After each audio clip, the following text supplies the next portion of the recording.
12 of A Year of Cinema is Seconds, the 1965 horror fable directed by John Frankenheimer.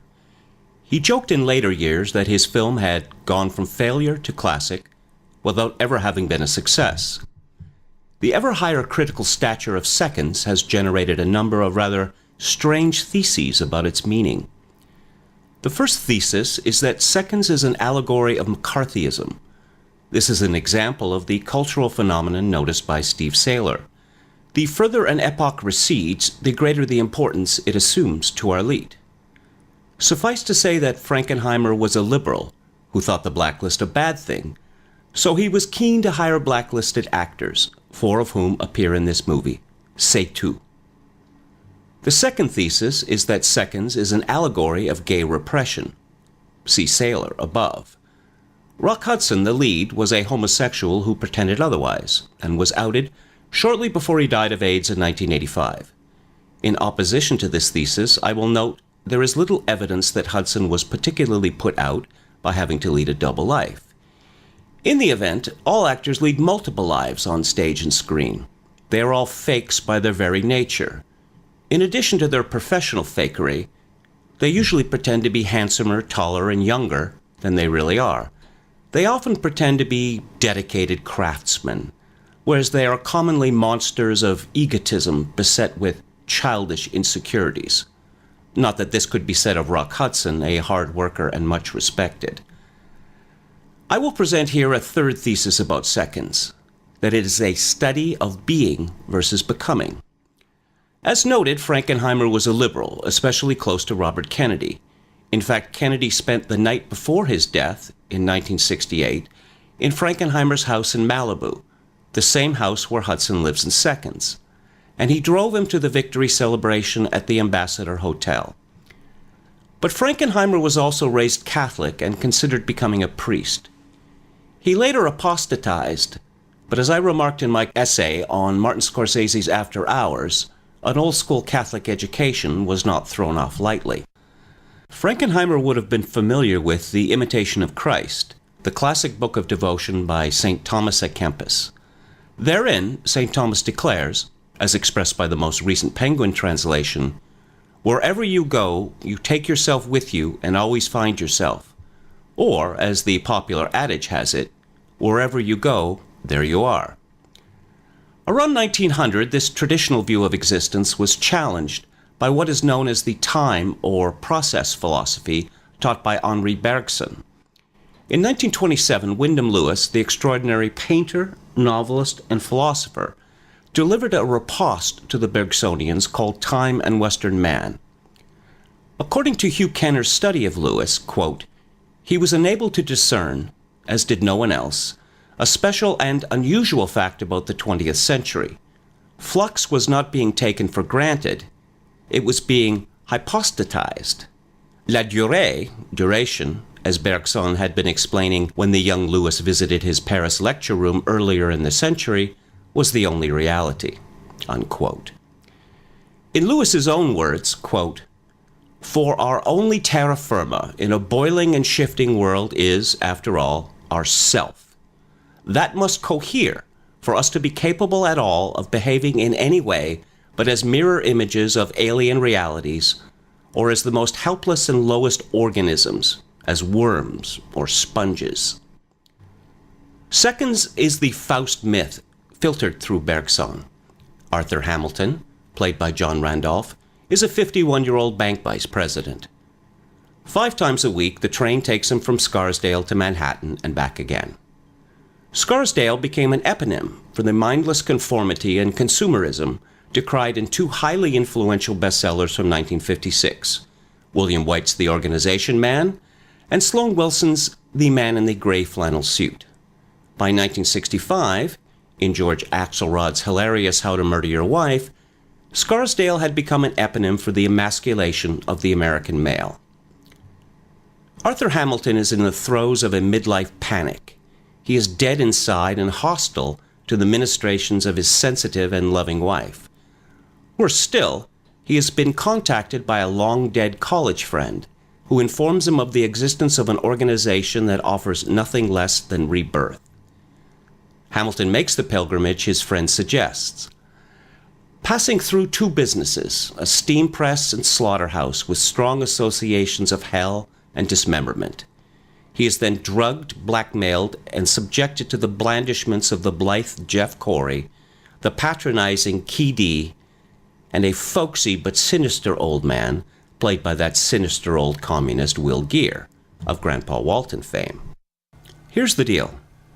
Arthur Hamilton, actually a tricked-out corpse, is to be killed in a hotel fire.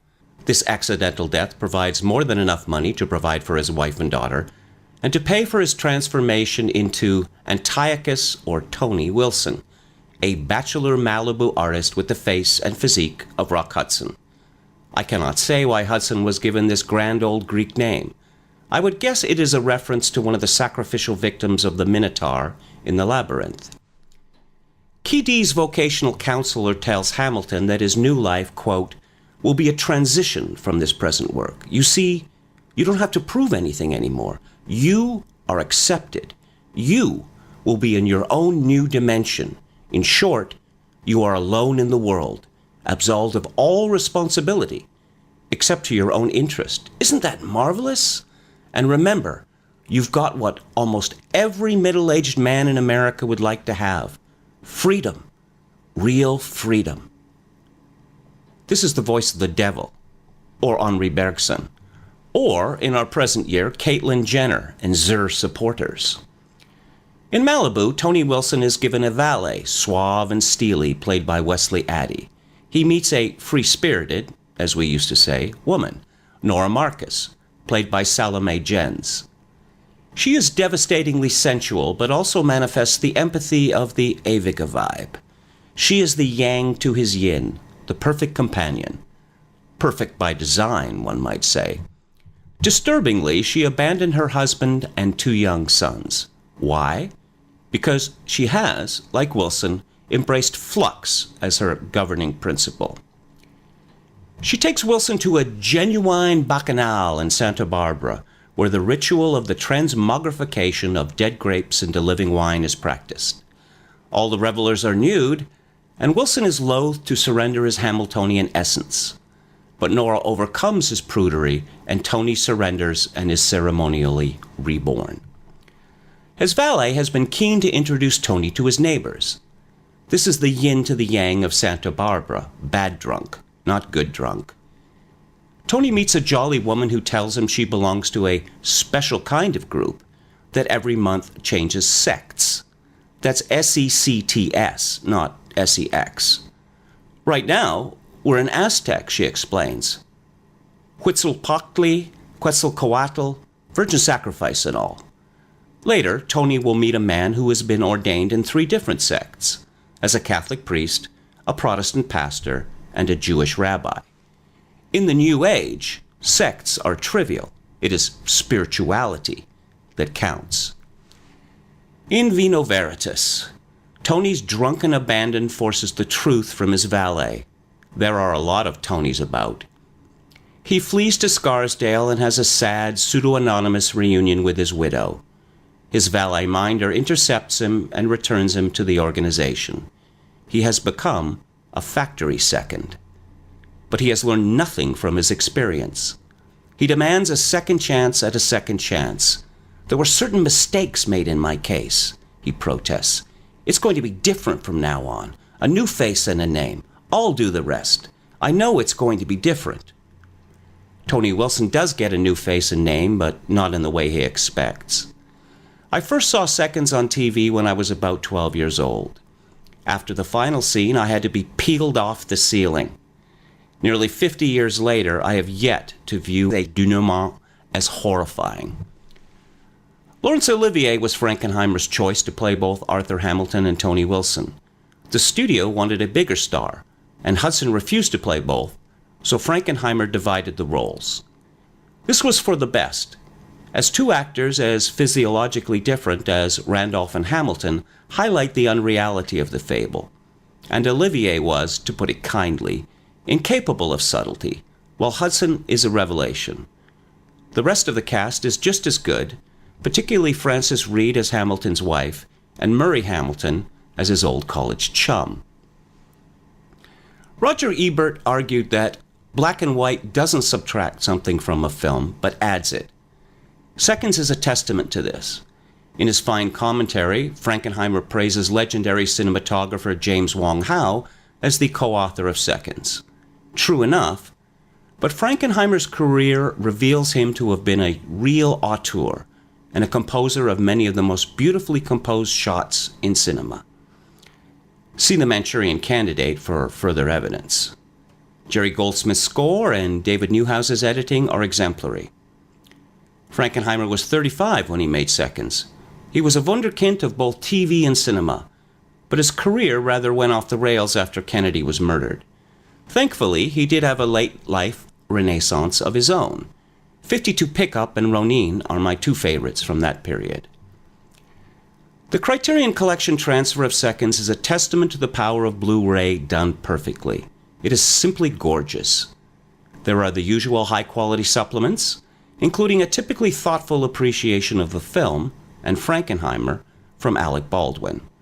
Seconds is also available from Britain's Masters of Cinema. I haven't seen it, but DVD Beaver praises it highly, and it features a second commentary from Adrian Martin. In week 13 of A Year of Cinema, we examine another story of death and transfiguration. From 1952, Akira Kurosawa's Ikuru.